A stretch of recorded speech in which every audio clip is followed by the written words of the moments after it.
Hey, ladies, welcome back. We're back for another podcast, and I'm super excited because we are going to be starting a new series called I'm a Bad Mom. I wanted to do some series throughout the podcast so we can have some topics that we are really honing in on. And in this series, I'm going to be interviewing a few moms and having them share their experiences in motherhood, all different moms from different walks, ages, lifestyles, different age kids.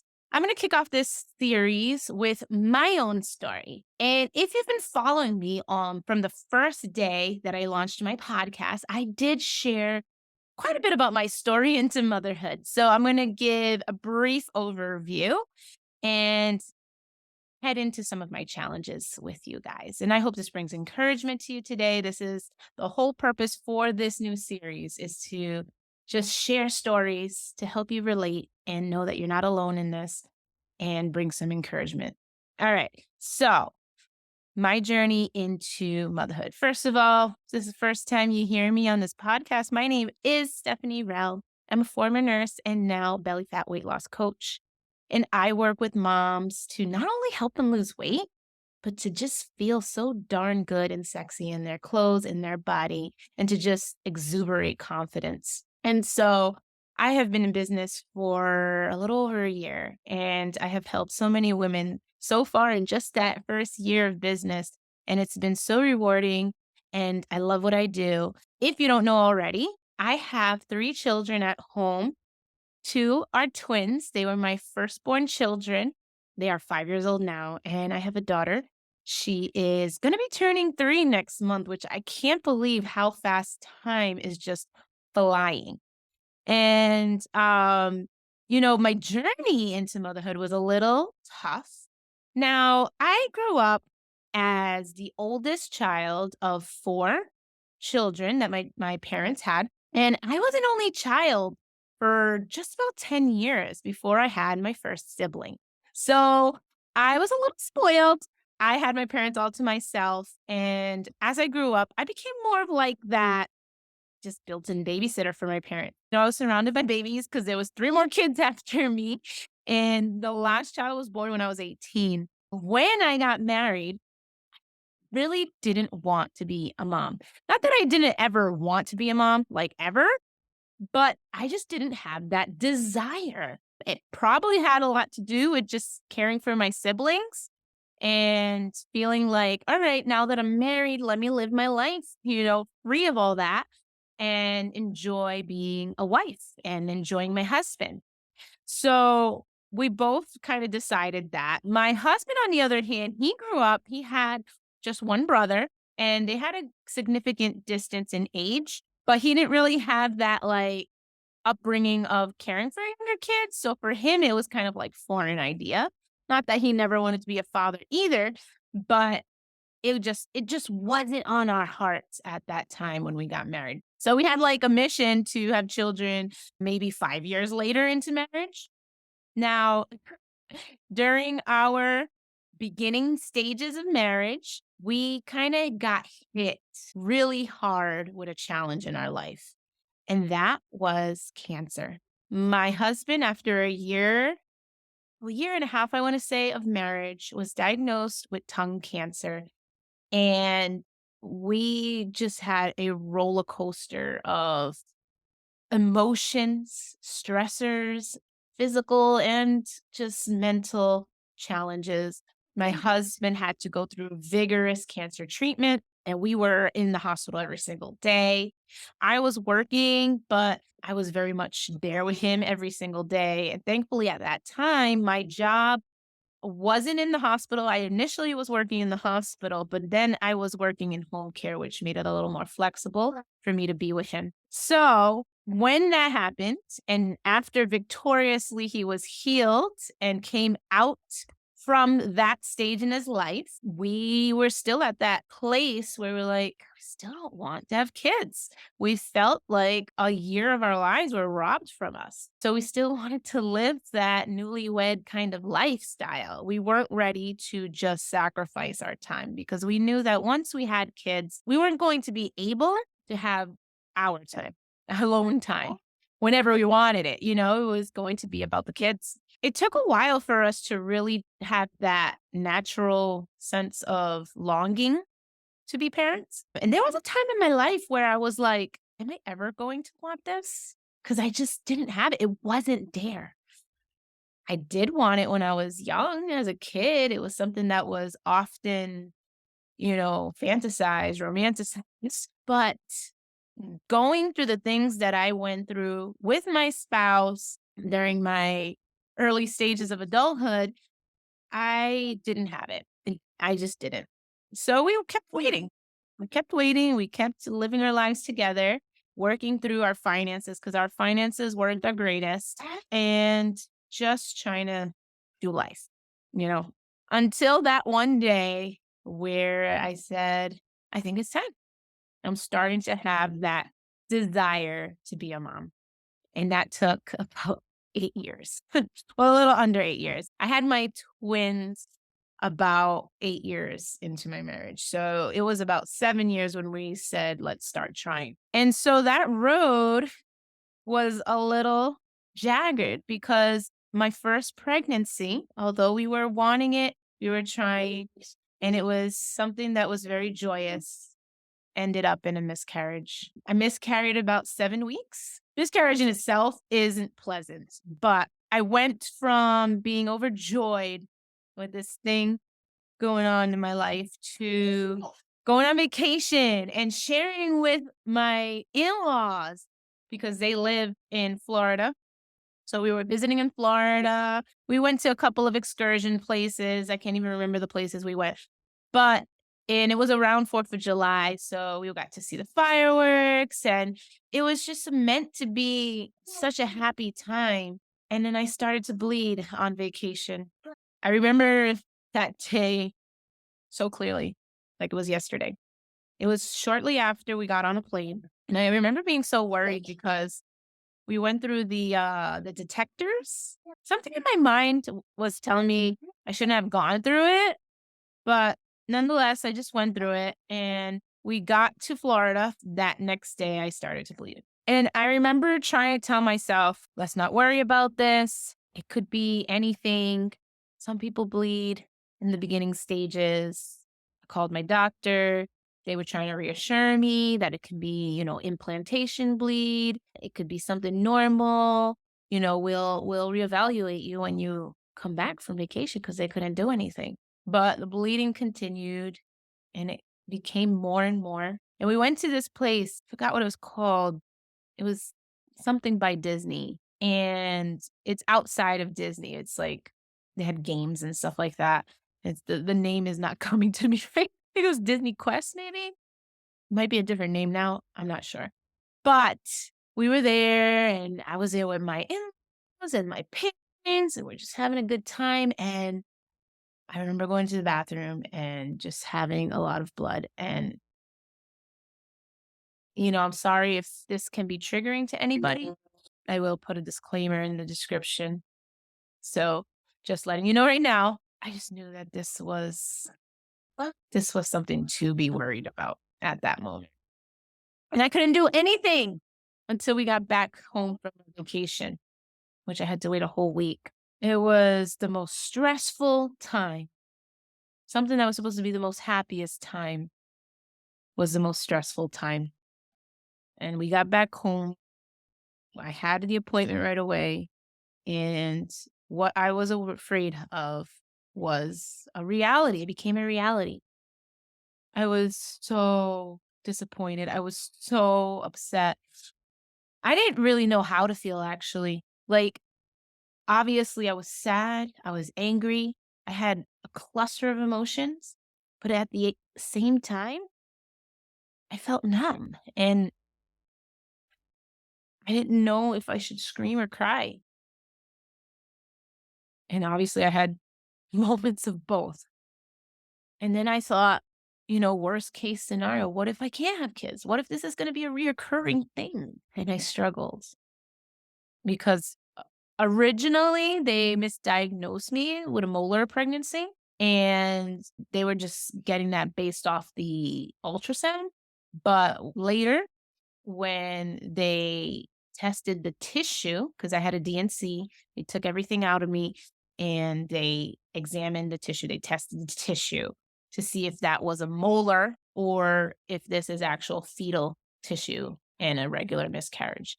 And when I went to see the doctor after that, they reassured me that it was not a molar, it was a natural miscarriage. But when they were scaring me in the beginning that it was a molar, they were saying with molar pregnancies, you most likely will have to wait a year before you can start trying again. So that made me feel even more defeated because there's this sense of not only loss, but like feeling that your body is failing you. And then knowing that you can't do anything about it. And often as human beings, we just want to be able to be in control somehow, as if that's going to make things better if we could have control. But as I was grieving, as I was praying, there was a little bit of a disconnect, I'm not going to lie, with God because I kept asking him, why? Why is this happening to me? Why? I just kept saying, why? And it wasn't that I was doubting God. It was just, I couldn't understand. But I kept praying and I kept, trying to listen to things of encouragement. And people were trying to encourage me too. But when you are at your lowest point, it's hard to receive encouragement. It's really hard to receive it. And even though there's people out there that say, I've been through that. I understand. I know what you're feeling. It doesn't eliminate what you're feeling. And in a sense, it doesn't help because I get it. There's tons, thousands of people that have miscarriages every day that struggle with it constantly. I get that. I understand that. I know that. I don't need to be told that you also went through it, but just being in the midst of the storm, it clouds your judgment. So as I was just going about, trying to go on with my day, trying to make sense of it all, I decided to press in. Like, okay, God, what am I supposed to learn through this? What are you trying to teach me? How can I get past this? I decided to just be open, even though I was doubtful, even though I was filled with fear. And I went out, I went shopping at Walmart, and I saw these two beautiful twin girls, and they were Spanish speaking, and they needed help with back to school. The mom was there. She had a list, and she was trying to find some back to school items for her kids. And they probably were about 5 years old. So they probably were going to kindergarten or something like that. And, I was like, yeah, sure, I'll help you. I was speaking to him in Spanish, and I felt this presence on me.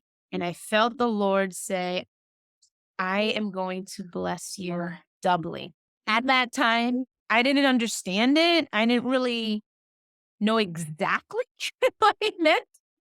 I just knew that I saw the twin girls and he was going to give me a double blessing. I got pregnant the next month.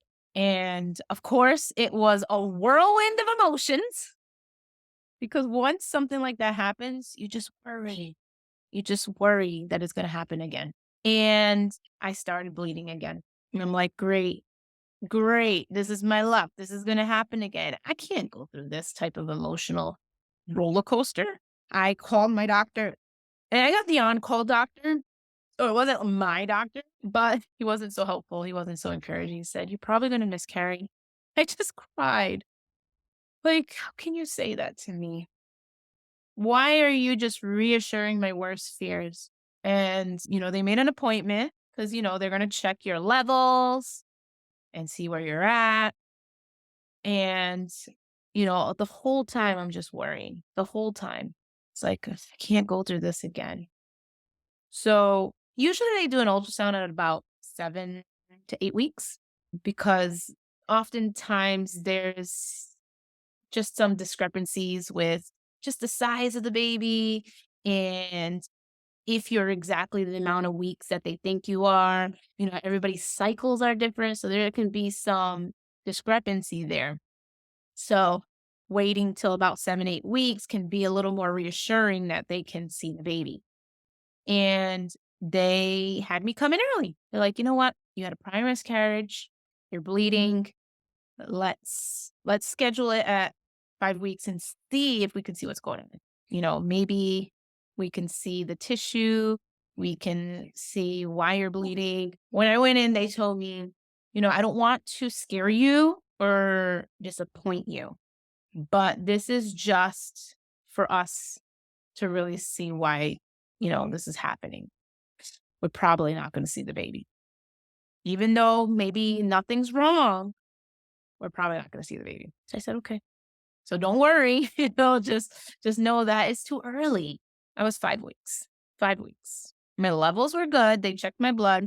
And when she did the ultrasound, I remember looking and seeing what I imagined to be two fireflies flickering. 'Cause that's what it looked like on the screen. And I said, "Is that what I think it is?" My mom looks and she's like, "Wait a minute." And she said, "Yeah, that is two heartbeats." Just thinking about it. My boys are 5 now, but I can just imagine and feel the feelings I felt that day. It was my double blessing. 5 weeks, they told me I wouldn't even be able to see one baby, and we saw 2, with 2 heartbeats beating strong as ever. And from there, everything was great. I did have some bleeding for the first trimester that was related to some fibroids and a hematoma that was on my placenta, and it just had to heal on its own. And so the bleeding stopped eventually. And, naturally, I was worried throughout the whole pregnancy.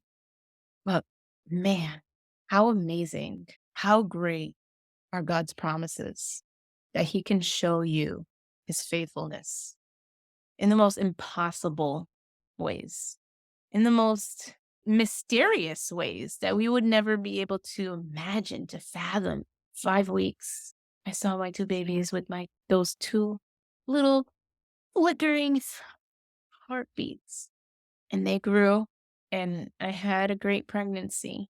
I mean, I blew up, I gained a lot of weight, but as far as them, they did amazing. They grew. They actually were pretty big for twins. And that was my first journey into motherhood. And from there, I didn't doubt God anymore. There's always lessons to be learned about trusting in the Lord, but He just gave me the biggest wow at that time. But let me tell you, pregnancy was one roller coaster all on its own. Delivering them is another roller coaster on its own. And then raising them is another roller coaster. And you know what? Going into motherhood, it wasn't what I was expecting because even though I helped my mom with taking care of my siblings, I didn't truly understand what it was to meet your child's needs and be giving of yourself 24/7, knowing that there has to be some sort of balance and ways for you to take care of yourself at the same time as taking care of these little humans. And I learned what overstimulation was because I didn't really truly know until I had beautiful kids requiring my attention so much, saying, "Mom, mom," and being able to help them grow, develop their brains, learn through all these things. It's tough. I started having anxiety after having children. I didn't know how to handle stressful situations with them when they were loud and crying and needing my attention and demanding. And I didn't know how to handle my own and self regulate. And there was a lot of learning that had to go into it. It wasn't that I regretted being a mom and having kids, it was how do I work through these challenges? How do I figure out what's best for my children and what's best for me? In the beginning, I wouldn't even think about how to take care of myself. I just only thought about them. That's what I thought motherhood was all about. But it's much more than that because if I can't be my best self for them, then how am I going to do my best for them and help them to grow up to be, these amazing human beings, these children that love and respect and care and want to fulfill their purpose in life. There's a lot of learning that goes into motherhood, and it's not easy. So not easy. But we need to step away from the mom guilt and start stepping into forgiveness and grace. Is there anything that you're struggling with today that you just haven't been able to forgive yourself for and you've been really hard on yourself for? Maybe you're constantly worrying about your children, constantly worrying if you're doing the right thing. Maybe you feel like you don't know what you're doing. You don't have enough support.